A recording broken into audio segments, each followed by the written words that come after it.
तशनाक तस्वीरें आ रही हैं, खबरें आ रही हैं कि अस्पताल फुल, मरीज जाएं तो कहां जाएं। इसी पर आज हम बात करेंगे। चलिए शुरुआत करते हैं।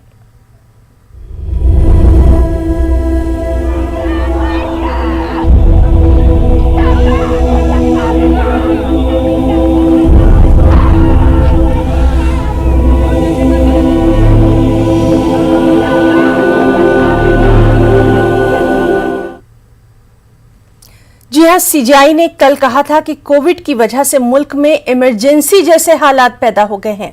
ऑक्सीजन की कमी को लेकर हर रियासत में हाई कोर्ट हुकूमतों को अहकाम जारी कर रही है और ऐसे हालात में कोरोना मरीजों को कम से कम अस्पतालों में डॉक्टर्स की देखरेख का सहारा था, लेकिन अब अस्पतालों के बाहर भी बेड नहीं है, बेड फुल या नए मरीजों के लिए दाखिला बंद है, इस तरह के बोर्ड लगाए जा रहे हैं।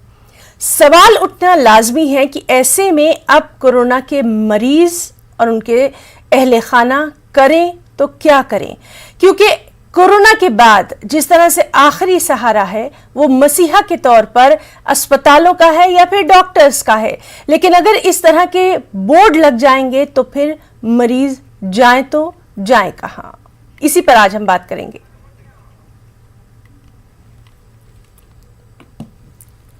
तो नाज़रीन, आपको बताएं कि जिस तरह से लगातार हम देख रहे हैं और हम लगातार बता रहे हैं कि कोरोना के हालात इस कदर अबतर हो चुके हैं कि अब तमाम हाईकोर्ट हुकूमतों को अहकाम जारी कर रही हैं। हमने देखा था कि किस तरह से दिल्ली में ऑक्सीजन की कमी की बात लगातार की जाती रही है, किस तरह से बेड्स नहीं हैं। सबसे अहम बात यह कि अगर अस्पतालों के बाहर इस तरह के बोर्ड लग जाएंगे कि अब नए मरीजों को एडमिट नहीं करेंगे, नए मरीजों को नहीं लेंगे, तो फिर ये मरीज आखिर जाएं तो जाएं कहां। सीजीआई ने कल कहा था कि कोविड की वजह से मुल्क में इमरजेंसी जैसे हालात पैदा हो गए हैं। ऑक्सीजन की कमी की बात लगातार देखी जा रही है। लगातार हम देख रहे हैं कि किस तरह से वज़ीर आज़म नरेंद्र मोदी तमाम तर मीटिंग्स कर रहे हैं, तमाम तर लोगों से बात कर रहे हैं। आला अफसरान के साथ उनकी मीटिंग हो रही है, दवाई बनाने वाली जो कंपनी है उनके साथ बात हो रही है, ऑक्सीजन वाली कंपनीज के साथ बात हो रही है। साथ ही साथ जो वज़राए आला हैं उन रियासतों के जहां सबसे ख़राब सूरत हाल है वहां पर भी लगातार बात हो रही है। लेकिन आखिर सूरत हाल यहाँ तक कैसे पहुंची और इसका खमियाजा सबसे ज़्यादा अगर किसी को भुगतना पड़ रहा है तो वो है कोरोना के मरीज।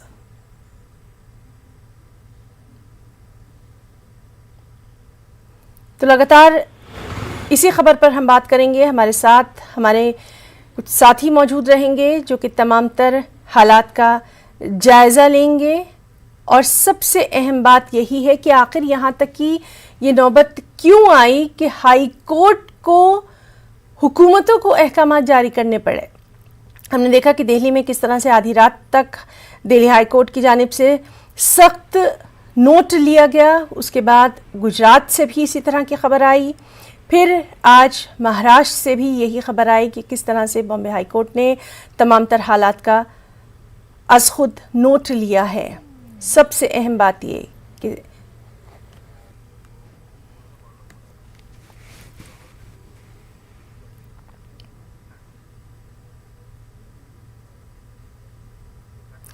नाज़रीन, मुल्क भर में कोरोना की सूरत हाल बद से बदतर हो गई है। रोज़ाना मुतासिरीन की तादाद में रिकॉर्ड इजाफा दर्ज किया जा रहा है।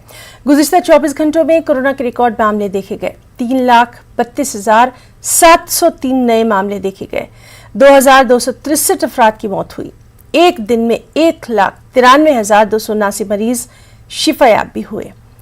कोरोना से मुतासिरीन की मजबूरी तौर पर अगर बात की जाए तो 1,86,920 की मौत हो चुकी है। 1 करोड़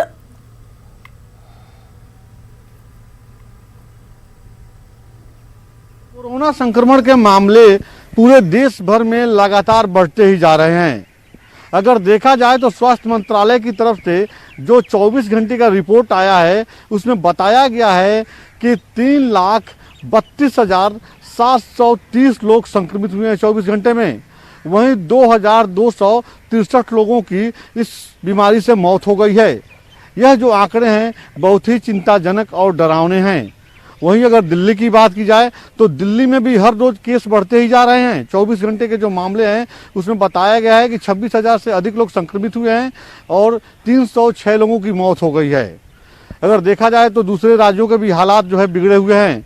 लगातार सरकार की तरफ से कोशिश की जा रही है कि जो आंकड़े हैं वो कम हों, लेकिन वो लगातार बढ़ते जा रहे हैं। दिल्ली में देखा जाए तो 26 अप्रैल तक के लिए लॉकडाउन लगा दिया गया है। उसके बावजूद भी जो आंकड़े हैं वो बढ़ते जा रहे हैं, जो दिल्ली सरकार के लिए और केंद्र सरकार के लिए बहुत ही चिंताजनक है। सरकार की तरफ से लगातार अपील किया जा रहा है कि लोग अपने आप को भी अवेयर करें, घरों से बाहर न निकले, बहुत ज़रूरी काम हो तभी घरों से बाहर निकले, और जो भी घर से बाहर निकल रहा है वो मास्क लगाए और सोशल डिस्टेंस का पालन करे। तमाम तरह के जो एहतियात हैं उसका जो है उसको बरतें, और जो भी जो है काढ़ा लेना है या जो तमाम जो चीज़ें हैं जिससे अपना बचाव किया जा सकता है, जो दवाइयाँ हैं उसके ऊपर लोग तमाम ध्यान दें और ज़रूरत के हिसाब से लेते रहें। यही सबसे बड़ा उपाय है। लेकिन उसके बावजूद भी जो ये आंकड़े आ रहे हैं ये बहुत ही चिंताजनक और डरावने हैं, और इसको लेकर सरकार पूरी तरह से गंभीर है। कैमरा पर्सन विपिन राय के साथ राजीव तिवारी, न्यूज़ 18 दिल्ली। वहीं महाराष्ट्र में हुकूमत की जानिब से सख्त पाबंदियां लगाई गई हैं। कोरोना के मामलों में कमी नहीं हो रही है। आपको बताएं कि महाराष्ट्र में गुज़िश्ता 24 घंटे के दौरान 67,013 नए मामले सामने आए, जबकि इसी दौरान रिकॉर्ड 568 कोरोना मरीजों की मौत हुई। मुंबई की अगर बात करें, सनती राजधानी है, यहां गुज़िश्ता 24 घंटे में 7,367 नए कोरोना के मामले सामने आए। कोरोना से गुज़िश्ता 24 घंटों में 75 अमवात भी हुई हैं। रिकॉर्ड केसेस के बाद महाराष्ट्र में पुलिस ने इमरजेंसी हालात में रियासत से आने जाने वालों और एक जिले से दूसरे जिले का सफर करने वालों के लिए बाकायदा ई पास सिस्टम दोबारा शुरू कर दिया है। इस मर्तबा लोगों की सहूलत के लिए इस सिस्टम में एक तब्दीली की गई है। अगर किसी के पास ई पास नहीं है तो वो नजदीकी पुलिस स्टेशन से ई पास बनवा सकेगा, लेकिन ये सहूलत सख्त इमरजेंसी हालात में ही फराहम की जाएगी। ई पास सिस्टम का मकसद लोगों को गैर ज़रूरी सफ़र करने से रोकना है। यानी हर रियासत में लगातार हम देख रहे हैं कि जो रियासती सरकारें हैं वो अपने अपने तौर पर ये कोशिश कर रही हैं कि उसूल और ज़वाबित में सख्ती लाई जा सके। चेन कोरोना की, जो कोरोना की जंजीर है, उसको किसी तरह से तोड़ा जा सके, क्योंकि अस्पतालों का हाल बेहाल है। अस्पतालों में इससे पहले हम देख रहे थे कि बेड्स की कमी की शिकायत आती थी, ऑक्सीजन की कमी की लगातार शिकायत आती रही। अब सूरत हाल इतनी खतरनाक हो चुकी है कि अस्पतालों ने अपने बाहर बोर्ड लगा दिया है कि वो किसी नए पेशेंट को नहीं लेंगे, उनके यहाँ बेड नहीं है, बेड फुल हो गए हैं। तो जब इतनी सूरत हाल अबतर हो चुकी है तो क्यों ना लोग अपने अपने तौर पर खुद एहतियात करें। इसीलिए ये तमाम उसूल ज़वाबित, जो भी एहतियाती तदाबीर है, वो तमाम तर सरकारों की तरफ से आयद की जा रही है। अगर हम सेंटर की बात करें, मरकज़ की बात करें, तो मरकज़ लगातार हालात पर नज़र बनाए हुए हैं। जिस तरह से हमने देखा था कि दिल्ली के वज़ीर आला ने जब ऑक्सीजन की कमी की बात की थी तो फिर उन्हें ऑक्सीजन सप्लाई की गई थी, कई मीट्रिक टन ऑक्सीजन जो है वो उन्हें सप्लाई की गई थी। लेकिन फिर भी आज अरविंद केजरीवाल का ये बयान सामने आया कि दिल्ली में अभी भी ऑक्सीजन की कमी है। कमोबेश कुछ यही सूरत हाल मुंबई में देखने को मिल रही है। इन्हीं तमाम सूरत हाल को देखते हुए वैक्सीनेशन की भी बात की जा रही है। हर रियासत अपने अपने तौर पर वैक्सीनेशन मुहिम में भी तेजी ला रही है, लेकिन हालात बेहतर होते दिखाई नहीं दे रहे। और कोरोना की दूसरी लहर में मरीजों और अमवात का सिलसिला लगातार जारी है। कोरोना में लगातार इजाफे को देखते हुए महाराष्ट्र हुकूमत ने आज से आम मुसाफिरीन की लोकल ट्रेन में दाखिले पर पाबंदी लगा दी, जिसको लेकर मुसाफिरों में काफ़ी गुस्सा देखा जा रहा है। हद तो यह है कि जो लोग स्टेशन पहुंच गए थे उन्हें भी वापस कर दिया गया। इन मुसाफिरों को रोकने के लिए भयांदर रेलवे स्टेशन इंतजामिया ने दाखिले के तमाम दरवाजों को ही बंद कर दिया, सिर्फ मगरिबी और मशरक़ी दरवाजों को खुला रखा गया। जाहिर सी बात है कि इसका गुस्सा आम लोगों में साफ तौर पर कुछ यूं देखा गया। अभी इतना एक साल से कैसा तो हम लॉकडाउन की वजह से कैसा तो आदमी आगे ये हो रहा है, तकलीफ में गुजर रहा है। और ये कैसा अभी थोड़ा चालू हो गया तो वापस ये बंद कर रहे हैं। अभी आदमी आम आदमी ने जो पगार नहीं आएगा तो आदमी खाएगा क्या? आज आप काम पे अब क्या काम करते, कहाँ जाना था आपको? मेरे को मलाड में जाने का था। क्या बोला है? हाउस क्या बोला यार? इधर टिकट ही नहीं दे रहे, टिकट ही नहीं दे रहे, बोलते हैं नहीं है। पहला दे रहा था, कंपनी ने हमको पास बना के भी दिया है। ट्रेन में हम लोग को सफ़र करने को नहीं मिल रहा है, जबकि बॉम्बे स्टॉक एक्सचेंज और NSE स्टॉक एक्सचेंज दोनों ही गवर्नमेंट ने चालू रखा हुआ है। अगर ये इंडिया का इकोनॉमी है तो कम से कम एटलीस्ट बॉम्बे स्टॉक एक्सचेंज और NSE एक्सचेंज वाले को तो जाने देना चाहिए ना, स्टाफ वाले को, तो ही तो वहाँ पे जाके वो काम कर पाएंगे और पे पे आउट का काम देख पाएंगे जो भी होता है रिलेटेड। अगर वो चीज़ के लिए गवर्नमेंट अगर अलाउड नहीं करेगा तो पब्लिक काम कैसे करेगा? स्टाफ वहाँ पे भी तो होना चाहिए ना वो काम करने के लिए। और ये भले प्राइवेट हो गए या गवर्नमेंट बेसिस पे हो गए, वो तो मेन इकोनॉमी है। और वहीं कोरोना मामलात में महाराष्ट्र सबसे आगे दिखाई दे रहा है। यही वजह है कि हुकूमत ने कई तरह की पाबंदियां लगा दी हैं और ऐसे में जो दिहाड़ी मजदूर हैं, रोज कमाते हैं, रोज खाते हैं, उनके लिए सबसे बड़ा मसला पैदा हो गया है, क्योंकि मालिकों ने जवाब दे दिया है, रहने को घर नहीं है, खाने को रोटी नहीं है। हालांकि हुकूमतों की जानिब से लगातार ये कहा जाता रहा है कि आप घबराएं नहीं, लेकिन इन प्रवासी मजदूरों ने पिछले साल भी सख्त दिक्कतों का सामना किया था और उसी को देखते हुए अब कम से कम वक्त रहते ही अपने अपने घरों का रुख कर रहे हैं। पीएम नरेंद्र मोदी तक ने ये अपील की थी कि रियासतें जो प्रवासी मजदूर हैं उनको ये यकीन दिलाएं कि उनको परेशानियों का सामना नहीं करना पड़ेगा। लेकिन ये जो तस्वीरें आप देख रहे हैं ये बिल्कुल अलग हैं। ये तस्वीरें उस खदशे को, उस डर को साफ तौर पर बयान कर रही हैं जिसका सामना ये लोग पिछले साल कर चुके हैं। लोकमान्य तिलक स्टेशन की अगर बात करें, ये भीड़ वहां पर भी इसी तरह से नजर आ रही है। सवाल यही है कि कमी कहां रह गई? लॉकडाउन की वजह से बोला जो कल से बेटा अपना भी फैन है, ऑफिस बंद हो गया, अपना भी खुलेगा तो 10,000 लगेगा, तो क्या करेगा? तो घर पे बैठ। तो बोला सर मैं जो इधर रहूँगा तो फिर खाना पीना खाऊंगा तो क्या खाऊंगा? तो बोला तो वो तो बेटा क्या अपना भी है, वो डाइजिट चल रहा है। तो बोला ठीक है, तो फिर मैं गाँव जाता हूँ। लॉकडाउन लग गया, इसके लिए आप गाँव जा रहे हो? तो और नहीं तो अभी 2 महीने पहले आया था, फिर इससे पहले भी लॉकडाउन लगा था, इसी में चल गया था। अच्छा, इसके पहले भी ऐसे ही फंस के गया था। दोबारा फिर आओगे क्या मुंबई? कमाने के लिए तो आना ही है भाई, लॉकडाउन छूटेगा तो। इधर काम अच्छा से नहीं चलता इसलिए करेला जाता है। तो यहाँ क्या काम करते थे? बिल्डिंग का काम। बिल्डिंग में? हाँ। बिल्डिंग में क्या काम करते थे? कंस्ट्रक्शन? बिल्डिंग का लेबर का काम। लेबर का काम करते थे? हाँ। पूरी तरह से बंद हो गया काम? तो थोड़ा चल रहा है लेकिन अच्छा नहीं चलता है, पैसा नहीं आता है। तो मालिक क्या बोला? मालिक क्या बोलेगा? मालिक को बात आया, मालिक बोला ठीक है जाओ। तो फिर आप दोबारा आओगे मुंबई? दोबारा आएगा मालूम नहीं है।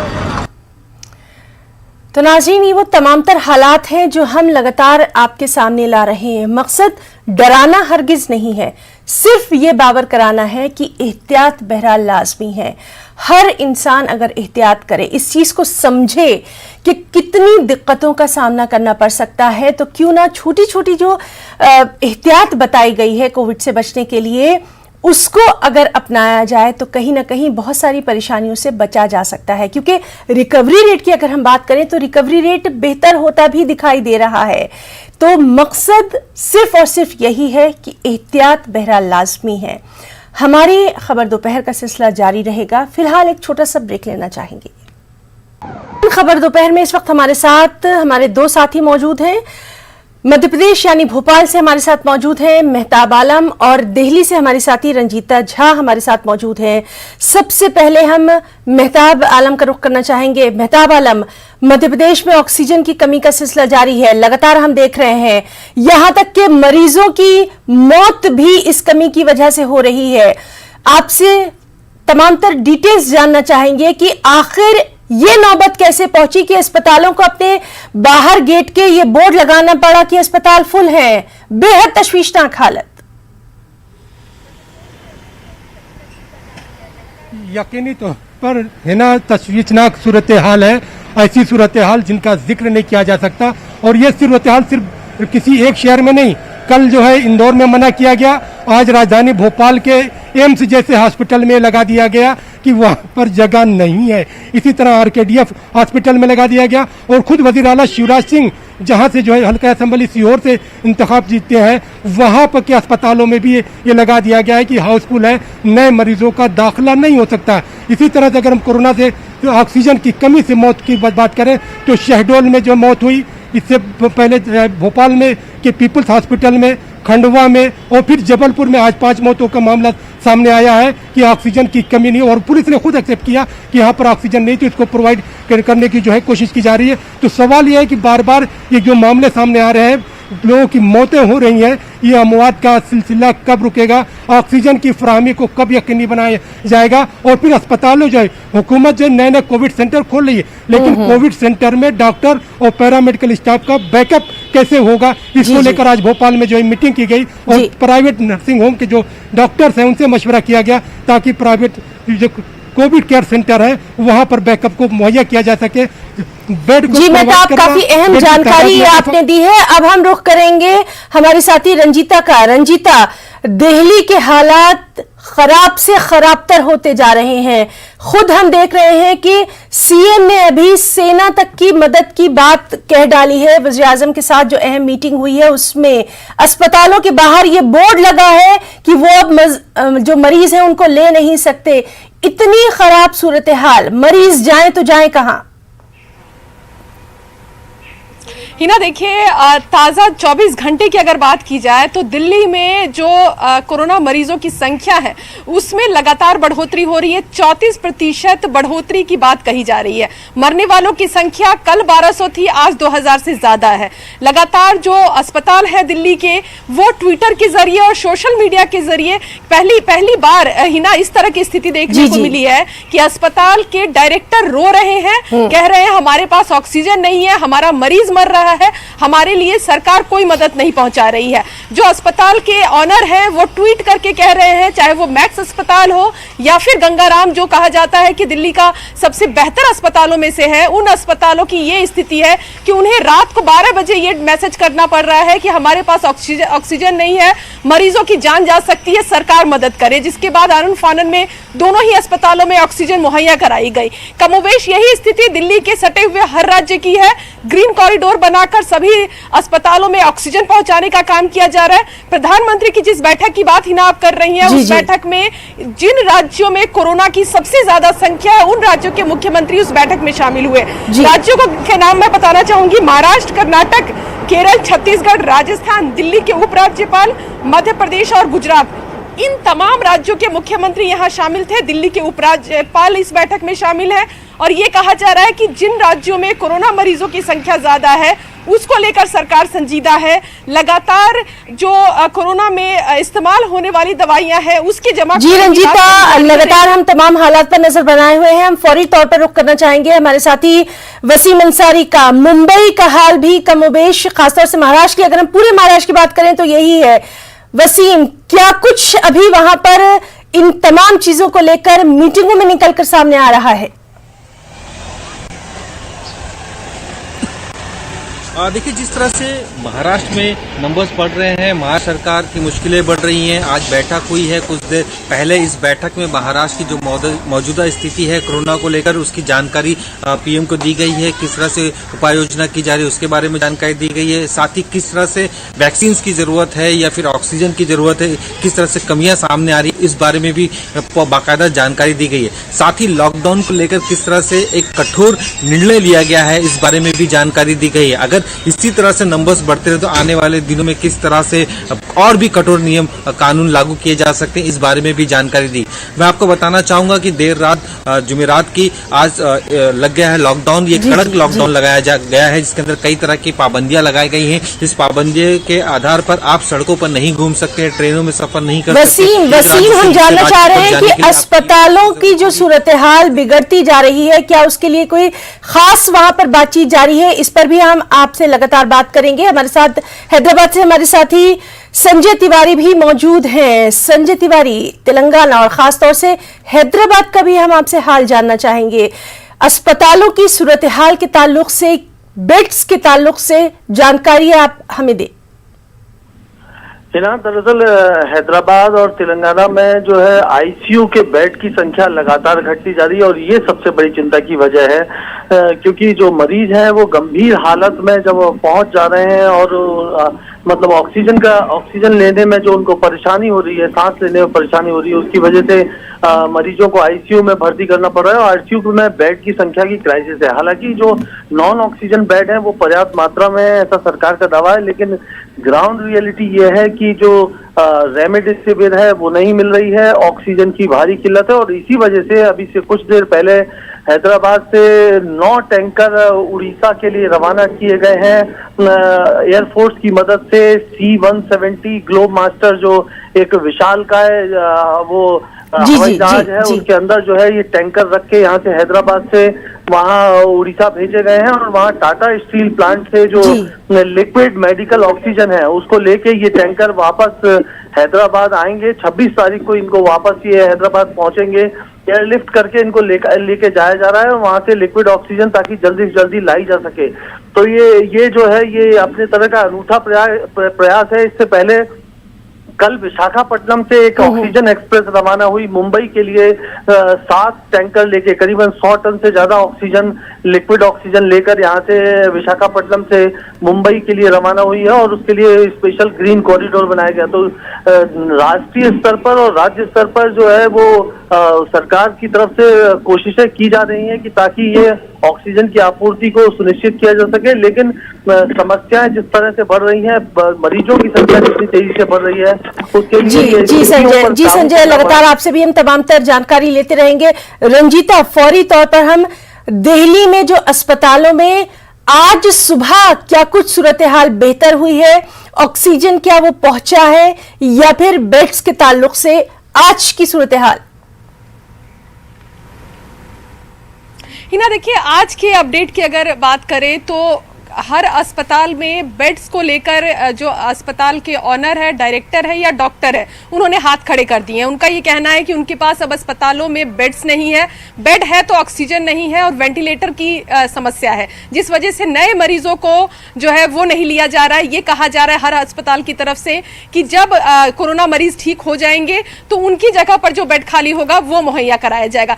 दिल्ली सरकार की तरफ से एक टेम्पररी व्यवस्था जरूर की जा रही है। कई ऐसे है जैसे छतरपुर, अक्षरधाम, ऐसे एरियाज को आइडेंटिफाई किए गए हैं जहां स्टेडियम है, अगर बड़ा कोई जगह बचा हुआ है जहां वो एक टेम्पररी अस्पताल बना सकते हैं, तो ऐसी व्यवस्था दिल्ली सरकार की तरफ से की जा रही है। ऑक्सीजन की बात जहां तक की जाए, जब जानकारी जिस अस्पताल की तरफ से दी जा रही है, प्रशासन पूरी तरह से मुस्तैद है और ये कोशिश की जा रही है कि ऑक्सीजन पर्याप्त मात्रा में अस्पतालों में दी जाए, क्योंकि अस्पतालों में मरीजों की संख्या लगातार बढ़ रही है। रंजीता, हालत यहां तक हो चुकी है कि दिल्ली से एक मरीजा के बारे में जानकारी आई कि वो एक खातून मरीजा को मुंबई जाना पड़ा जहां उन्हें बेड दस्तयाब हुआ। इसी से हम सूरत हाल का अंदाजा लगा सकते हैं।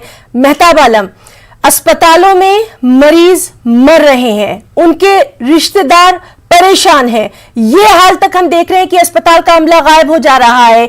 इतनी खराब सूरत हाल, सिर्फ और सिर्फ मीटिंग्स की जा रही हैं, अमली तौर पर क्या?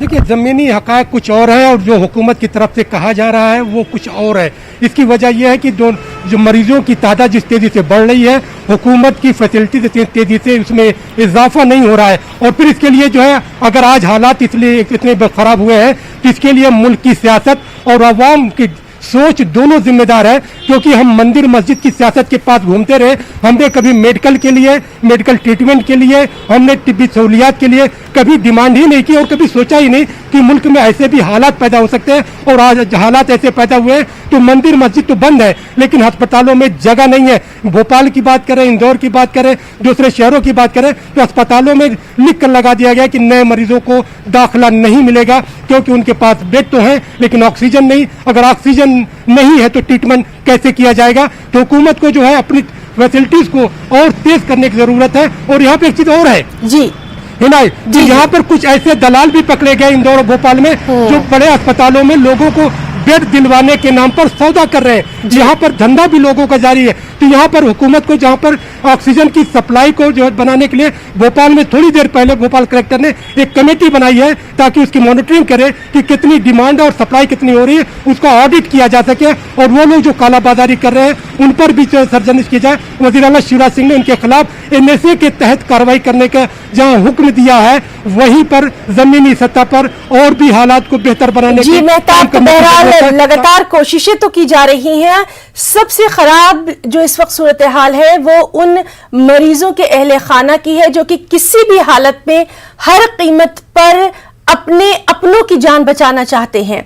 अब हम रुख करेंगे वसीम का। वसीम, मुंबई की सबसे ज्यादा खराब सूरत हाल देखी जा रही है। सबसे अहम बात यह कि अस्पतालों में आईसीयू में आग लग रही है, ऑक्सीजन खत्म हो रही है, बेड्स नहीं है।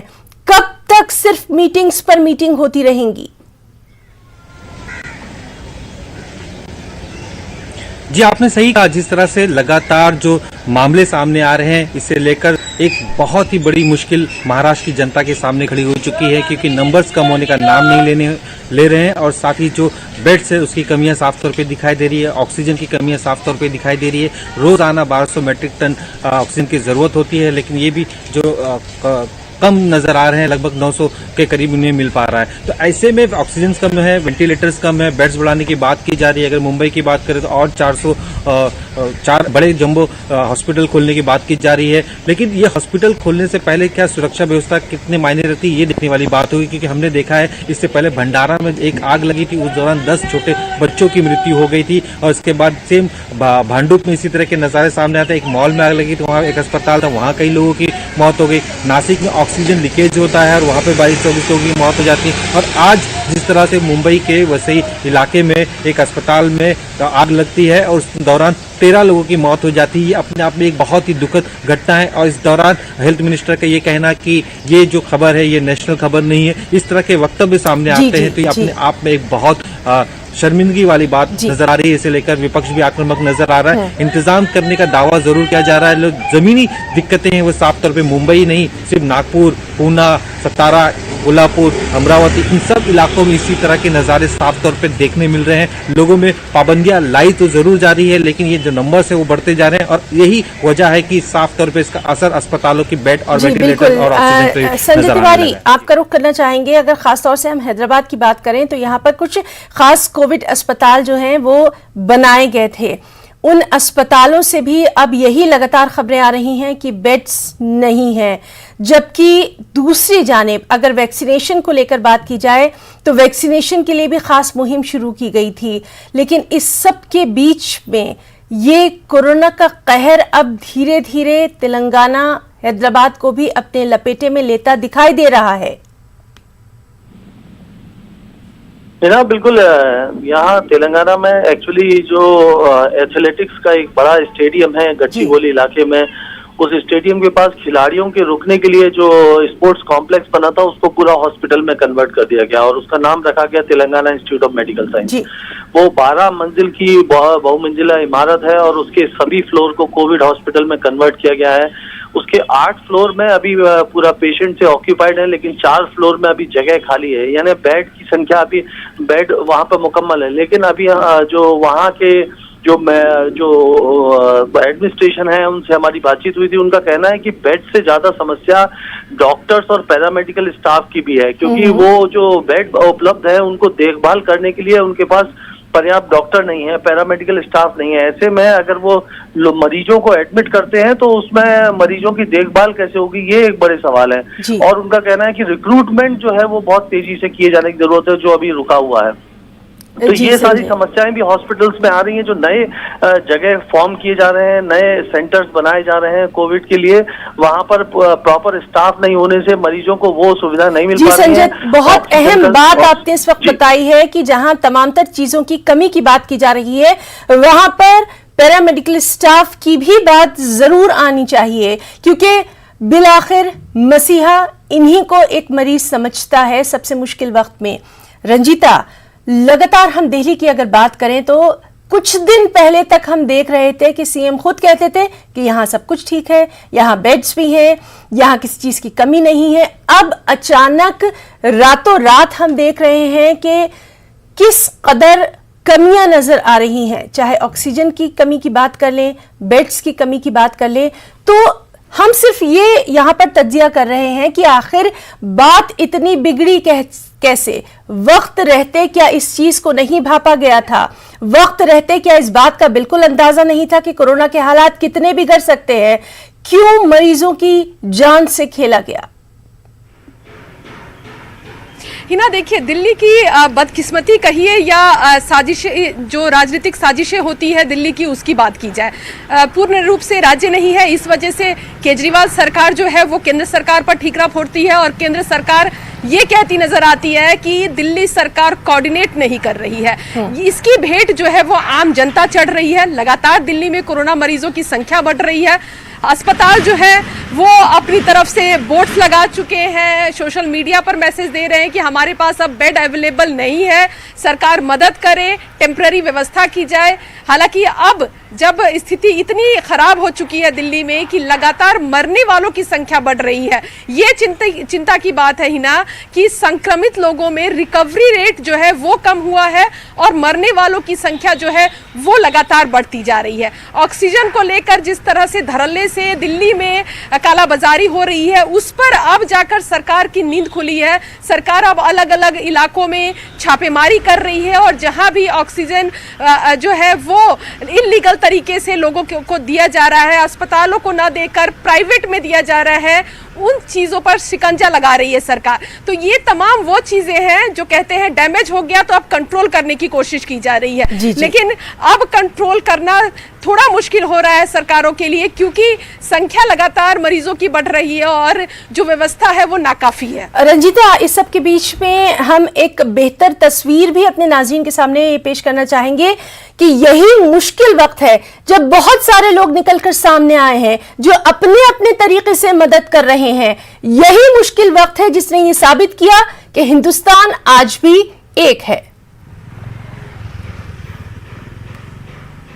बिल्कुल हिना, देखिए जिस तरह से मुसीबत है, कहीं ना कहीं हर व्यक्ति का या तो करीबी नहीं तो दूर का कोई ना कोई किसी ना किसी तरह से कोरोना के खिलाफ जंग लड़ रहा है और लोगों को ये लग रहा है कि अगर आप किसी की मदद करेंगे तो कहीं आपका कोई अगर बीमार है तो उसकी मदद के लिए भी हाथ सामने आएंगे। जिस तरह से आप अगर दिल्ली की तस्वीर की बात करें तो दिल्ली में कहने को तो यहाँ कई सांसद और मंत्री हैं, लेकिन अगर मददगार चेहरों की बात की जाए तो आम आदमी पार्टी के विधायक दिलीप पांडे, यूथ कांग्रेस के राष्ट्रीय अध्यक्ष बीवी श्रीनिवास और इसके अलावा और कई ऐसे जो चेहरे हैं वो लगातार वेंटिलेटर के लिए, ऑक्सीजन के लिए, रेमडेसिविर दवाई के लिए, हॉस्पिटल में बेड्स के लिए लगातार जद्दोजहद कर रहे हैं, लोगों की मदद कर रहे हैं। कुछ ऐसे भी चेहरे हैं जो कहीं ना कहीं लाइमलाइट में नहीं है, लेकिन उनकी भी एक छोटी सी कोशिश जो है वो लोगों के बीच बड़ा काम कर रही है। दिल्ली में एक टिफिन चलाया जाता है जो अलग अलग दिल्ली के इलाकों में जो कोरोना पीड़ित हैं उनके परिवार वालों को खाना मुहैया कराते हैं। तो हर तरफ से एक मदद का हाथ जरूर बढ़ रहा है, लेकिन सवाल ये कि इन सब के बीच सरकार क्या कर रही है। बिल्कुल, और मेहताब आपसे भी इसी तरह की हम सूरत-ए-हाल जानना चाहेंगे। हर तरफ खराबी नहीं है, बहुत सारे अच्छे लोग भी हैं जो इस मुश्किल वक्त में आगे आ रहे हैं। हमने ये भी देखा कि बहुत सारे लोगों ने अपना सब कुछ बेचकर भी ऑक्सीजन सिलेंडर की फराहमी आम लोगों को करवाई है। बहुत सारे लोग मुफ्त में भी मदद कर रहे हैं। ये भी एक तस्वीर जरूर हमारे नाज़रीन के सामने आनी चाहिए कि यही असल हिंदुस्तान है। यकीनी तौर पर हिंदुस्तान की जब बात करते हैं तो सदरंग ये फजा मेरे हिंदुस्तान की है, खुशबू इसी में देखिए सारे जहां की है। हिंदुस्तान में जब मुश्किल वक्त आता है तो सारे कौमों के लोग एक गुलदस्ते की तरह इस तरह से खड़े हो जाते हैं ताकि अपनों की हिफाजत की जा सके। अगर हम इंदौर के जफर मंसूरी की बात करें कि एडमिनिस्ट्रेशन के लोग जब वहाँ पे जाते हैं तो अपनी पूरी फैक्ट्री की ऑक्सीजन उठा कर दे देते हैं ताकि किसी की जान बचाई जा सके। भोपाल के अनवर खान की बात करें तो उन्होंने तमाम ऑक्सीजन इसलिए प्रोवाइड कर रहे हैं, रोज़ा रखते हुए लोगों को मुफ्त करते हैं कि उनके पास किसी हॉस्पिटल से फ़ोन आता है, फ़ौरन लेके पहुँच जाते हैं। इसी तरह से दिलीप कुमार की बात करें, रामेश्वर शर्मा की बात करें, भोपाल एमएलए आरिफ अकील, आरिफ मसूद की बात करें या दूसरे लोगों की बात करें, हुकूमतों से अलग हटकर इन लोग कोशिश कर रहे हैं। और कल भोपाल एमएलए ने, आरिफ मसूद ने, तो यहाँ तक जो है छत्तीसगढ़ सीएम को लिखकर मांग की है कि एक टैंकर ऑक्सीजन रोज भेजी जाए भोपाल में और उसका पैसा वो खुद अपनी जेब से अदा करेंगे। तो सामाजिक तौर पर यहाँ पर अवाम जो है कंधे से कंधा मिलाकर अपना काम कर रही है, ताकि यहाँ पर जो ऑक्सीजन की कमी से, जो दवाओं की कमी से लोगों की सांसें जो उखड़ रही हैं, उनको एक नई जिंदगी दी जा सके और इसी जिंदगी को देने की जरूरत है। और यहाँ पे मैं एक बात और बता दूं कि जहाँ पर तमाम सूरत हाल नागुफ्ताबे बनी हुई है, वहीं पे मध्य प्रदेश की बात करें जहाँ पर कोरोना मरीजों की तादाद 13,000 से ऊपर पहुंच गई थी नए मरीजों की। वहीं पर पिछले 24 घंटे की बात करें तो कोरोना मरीजों की तादाद घटकर 12,348 हो गई है। और जो रिकवरी रेट अगर उसकी बात करें तो पिछले 24 घंटों में 9,260 कोरोना मरीज सेहतयाब होकर अपने घर गए। तो हुकूमत की जो कोशिशें हैं वो चल रही हैं, उसको और बेहतर बनाने की ये भी जरूरत काफी अहम है कि रिकवरी रेट और जो सेहतयाब होने वाले मरीज हैं उनकी तादाद पर भी हमें लगातार नजर रखनी है। वसीम, आपसे हम जानना चाहेंगे, मुंबई से भी कुछ ऐसी ही तस्वीरें आई थी जिन्होंने ये बात साबित कर दी कि इंसानियत आज भी मौजूद है। इंतजामिया, सरकारें सब अपना काम कर रही हैं, लेकिन इस सब के बीच में एक आम हिंदुस्तानी भी अब आगे आ रहा है। वसीम, देखिए, जिस तरह से देखा गया है कि मुंबई एक ऐसा शहर रहा जिस पर जब भी कोई किसी तरह की एक मुसीबत आई या कष्ट आया तो देखा गया है कि मुंबई के लोग सामने उठकर आए हैं लोगों की मदद करने। इससे पहले चाहे 26/11 हो या 26 जुलाई की बाढ़ हो या अब जिस तरह से पूरे देश दुनिया में जैसे कोरोना कहर फैला हुआ, इस दौरान भी जिस तरह से लोग मर रहे हैं या फिर उन्हें सहूलियत नहीं मिल रही, इसे लेकर बाकायदा लोग सामने आ रहे हैं। अभी हमने देखा कुछ दिन पहले ही एक ऐसे ही मुस्लिम कम्युनिटी के शहनवाज है जिन्होंने अपने दोस्त की डेथ के बाद बाकायदा अपनी गाड़ी बेच दी और उसके बाद ऑक्सीजन के इंतजाम किए गए हैं ताकि लोगों तक ऑक्सीजन पहुंचे। मुंबई की कई मस्जिदें हैं जहां पर बाकायदा इंतजाम किए गए हैं इस जहां पे ऑक्सीजन दिया जाएगा। साथ ही किसी धर्म जाति का यहाँ पे उल्लेख ही नहीं है, जिसे भी जरूरत है वो अपने डॉक्टर की जो पर्ची है वो लाके दिखा के इस तरह के ऑक्सीजन को ले सकता है। जो जरूरत की चीजें हैं वो मुहैया कराई जा सकती है। कई ऐसे जो एनजीओज हैं जो अपना नाम नहीं बताना चाहते हैं, इसके बावजूद भी ऑक्सीजन की कमी हो या फिर खाने की कमी हो या राशन पहुंचाना हो, इन सब चीजों को लेकर लगातार काम कर रहे हैं। इसमें कई तरह के जो सामाजिक संगठन है वो सामने आ रहे हैं, कई विधायक हैं या फिर एमएलए से राजनेता हैं और खास करके देखा गया आम लोगों, खास करके मुंबई के जो है वो सबसे ज्यादा सामने आ रहे हैं लोगों की मदद करने के लिए। जी, ये भी एक खुशाइन तस्वीर जरूर पहुंचनी चाहिए लोगों तक। और संजय तिवारी, इसी तरह से हमने हैदराबाद में भी देखा था, पिछली बार भी हमने देखा था कि यहां पर भी जब बहुत मुश्किल वक्त आया था तो कई लोगों ने अपने तौर पर आगे बढ़कर मदद की थी। और इस बार भी कुछ इसी तरह की तस्वीर, बेहद अच्छी तस्वीर, एक आम हिंदुस्तानी की तस्वीर सामने आ रही है। यहां पर भी लोग अपने अपने तौर पर कोशिश कर रहे हैं मदद करने की। है ना, इसमें तो कोई शक ही नहीं है। जहाँ जब इंसानियत को जब खतरा होता है तो इंसान ही इंसान की मदद के लिए सामने आता है। और उसी तरह से हैदराबाद जो है वो गंगा जमुनी तहजीब का एक बड़ा उदाहरण हमेशा रहा है। अभी इस समय कोविड के पीरियड में मैं देख रहा हूँ यहाँ पर कई हॉस्पिटल्स के बाहर, खास करके गांधी हॉस्पिटल है, किंग कोडी हॉस्पिटल है, जिसको जो मदद करते बन रहा है। जैसे कई लोगों ने लंगर चला रखे हैं, लोगों को खाना खिला रहे हैं। इसके अलावा ऑक्सीजन उपलब्ध कराने के लिए लोगों का कहना, जो कुछ एक संगठन एनजीओ है उनका कहना है कि आप ऑक्सीजन के सिलेंडर लेके आओ, भरवाने की जिम्मेदारी हम कहीं ना कहीं से व्यवस्था करेंगे। तो ये इस तरह के लोग सामने आए हैं। इसके अलावा लोगों का कहना है कि जहां अगर किसी को दवा की जरूरत है या फिर मास्क की जरूरत है, लोग मास्क डिस्ट्रीब्यूट कर रहे हैं जगह जगह। तो इस तरह से लोग जो है वो एक दूसरे की मदद के लिए सामने निकल कर आए हैं। लेकिन इसमें जिस तरह का जो जरूरतें हैं वो जरूरत कहीं इनसे बहुत ज्यादा है और इसमें सरकार को थोड़ा सा ज्यादा और एक्टिव होने की जरूरत है। मैं आपको बताऊं कि मैं कई ऐसे लोगों को जानता हूं जिनको रेमडेसिविर की जरूरत है और वो इसके लिए सुबह से भटक रहे हैं। कल रात में भी मेरे पास कई लोगों के फोन आए और अभी सुबह से लोग रेमडेसिविर के लिए भटक रहे हैं, लेकिन उनको ये दवा नहीं मिल पा रही है। जी बिल्कुल, तो बेहद मुश्किलात हैं, लेकिन इस सब के बीच में किसी न किसी तरह इनको पार करना है, एक साथ मिलकर करना है और यही हिंदुस्तान है। अपने तमाम साथियों का हम बहुत बहुत शुक्रिया अदा करना चाहेंगे और आप सब भी अपना बहुत ख्याल रखिए। तो खबर दोपहर में आज के लिए फिलहाल इतना ही। आदाब।